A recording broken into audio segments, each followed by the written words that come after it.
Last week, we celebrated 80 years of victory in World War II, on the 8th of May. I managed to celebrate it in Kiev. And today, what we need to remember, all of us here present, who work on defense in the European Union and member states, NATO and industry, and my dear friends from Ukraine, we all need to remember that victory in World War II was not only a victory of armies, it was also a victory of factories.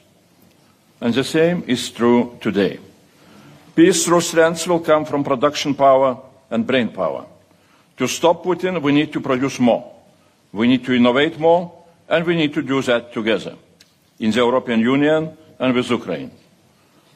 Dear friends from Ukraine, ministers, leaders of the defense industry, I am very glad you are here. Last week, we met with some of you in Kiev. And we not only celebrated the end of war. The next day, the 9th of May, we also celebrated the beginnings of European unity, 75 years ago, with the Schuman Declaration. Soon, Ukraine will join our European family. And already now we are joining together EU and Ukrainian defense industry. That is what this forum is all about. Stepping up support for Ukraine is a key priority of the White Paper on European Defence we presented last month.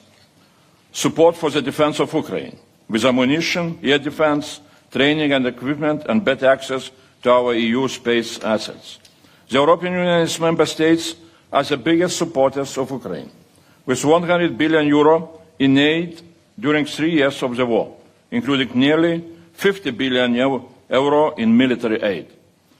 But that is only 0.1% of European GDP. It is clear we can and we need to do much more. And it's not enough just to spend more. As President von der Leyen said last week, we need to move from the logic of aid to a logic of integration of our defense industries. We need a fusion of EU scale and production capacity, with Ukrainian energy, talent and ambition. I often ask the rhetorical question, who is integrating with whom? Ukraine can benefit from EU production capacity and financial resources, and state-of-the-art technologies, armored platforms, fighter jets, air defense batteries. But Ukraine's industry is fast, is modern, is able to produce unique products. That is why the European Union will also benefit massively. First, from lower production costs. Ukraine produces excellent modern weapons, quickly, at half the price it costs here.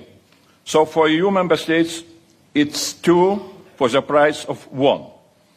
Your advertising slogan could be twice the bang for your buck. Second, the EU can learn from Ukraine's surge in defense industry. A real big bang from €1 billion production capacity in 2022 to €35 billion production capacity last year. A big bang of 35 times. And third, we can learn from Ukraine's innovative power. The Ukrainian defense industry is young, dynamic, and the most innovative in Europe, maybe even in the world. And the successes of the Ukrainian defense industry are spectacular. Last week in Ukraine, I could see for myself the spectacular work on drones and artificial intelligence, learned at an enormous cost on the battlefield, a cost that cannot be expressed in money, and for which we in the European Union must be forever grateful, because Ukraine is defending Europe. And in the future, when Europe will need to take the whole responsibility for the defense of the European continent, Ukraine will be the most important part of the new European security architecture. With Ukrainian battle-tested armed forces and with Ukrainian defense industry able to create modern defense industry platforms like Brave One, and Ukraine's impressive drone army with its totally unique digital management and bonus system, targeting and approaching enemy targets in the Uber way. Ukraine has a war statistic showing that they hit more than 80% of frontline targets with drones. Drones on both sides of the front line have created a 10 kilometers wide death valley where nobody is able to move, even with modern tanks. That is what modern warfare looks like. This is how the wars of tomorrow will be fought. And that experience among all of us, only Ukrainians have.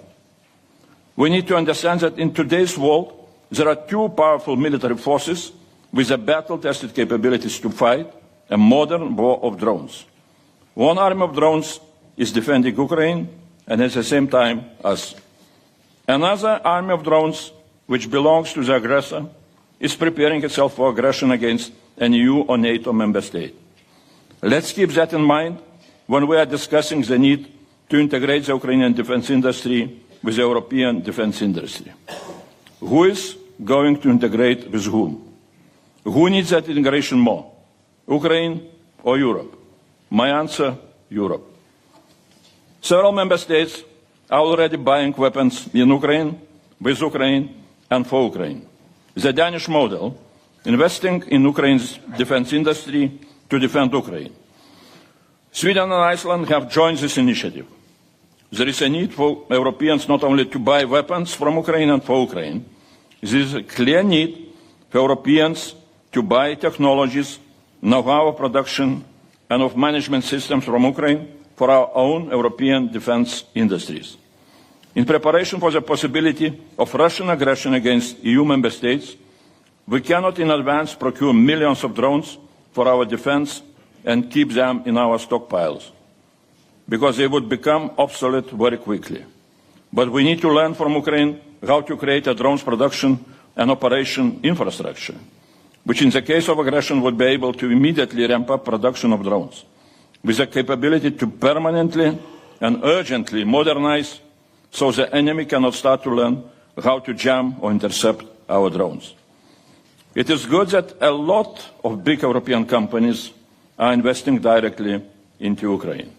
Rheinmetall to produce military vehicles, air defense, ammunition. Thales to produce radar, electronic warfare products. KNDS, maintenance and repair on tanks, guns and vehicles. NAMO, artillery and mortar rounds. Polish Armaments Group is working with Ukraine. So are Saab and Leonardo. The foundations are here. We now need to build on these foundations. Foundations like ASAP and EDIRPA, two massively successful programs to ramp up production and improve cooperation. ASAP boosted armor production from 300,000 rounds in 2023 to an expected 2 million rounds in 2025. EDIRPA mobilized 11 billion euros of investment, 35 times the original 300 million euro we put in. We are now scaling up these successes and extending them to Ukraine with the European Defence Industry Programme, EDIP. EDIP will provide grants for joint procurement, and EDIP's Ukraine support instrument will provide grants for Ukrainian defence production. We need to have the Ukraine support instrument in action and with an ambitious budget to support Ukraine, to support the integration of our defence industries. Putin will not wait for us to agree on EDIP. Member States now need to agree their negotiating positions before the summer. Today is also an important day because today we announce the creation of the interinstitutional EUUkraine task force. And today Ukrainian and European experts of that group will convene for their very first meeting to assist integration of our defence industries, to facilitate development of joint projects or joint procurement processes. I hope that this joint task force will bring new energy into our cooperation and will help us to implement important provisions of the white paper. As I understood from our dialogue, both with Ukrainian and European defence industries, one of the major challenges which very much unites perhaps everybody who is in this room is the issue of security of supply chains. Let's deal with this challenge by uniting our efforts.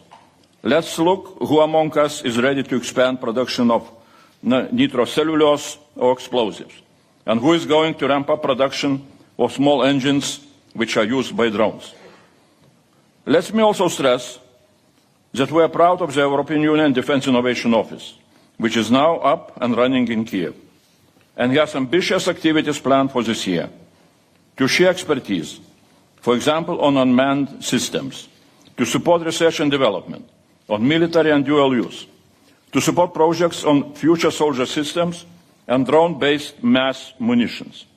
We want to do even more and increase resources and activities of the EU Defence Innovation Office. And I would stress also that big money is coming for defence. Up to 800 billion euro extra for defence in the next 4 years.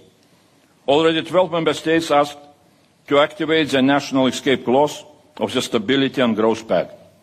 We expect more to follow. And to those member states, I encourage you to spend that extra money in Ukraine and for Ukraine. And Ukraine can also benefit from the 150 billion euro in SAVE loans, very attractive AAA loans backed by the European Union budget.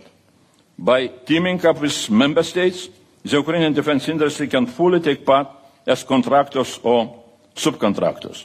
By teaming up with member states taking SAVE loans in order to increase our support to Ukraine.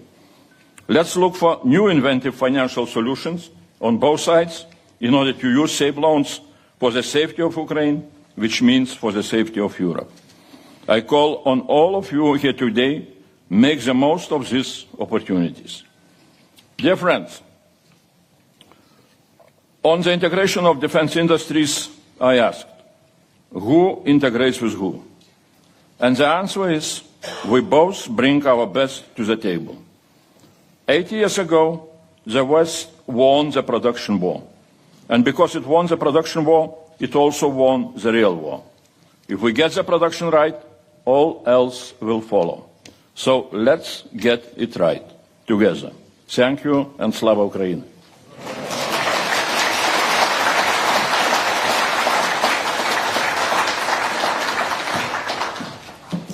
Many thanks to Commissioner Kubilius, who really has given us a very full and very substantial speech that was also, of course, quite forward-looking, and I can only echo his message of making the best and most out of this event today.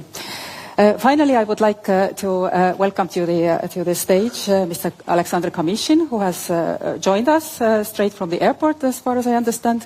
He's the advisor to the President. Please, Mr. Kamishin, the floor is yours.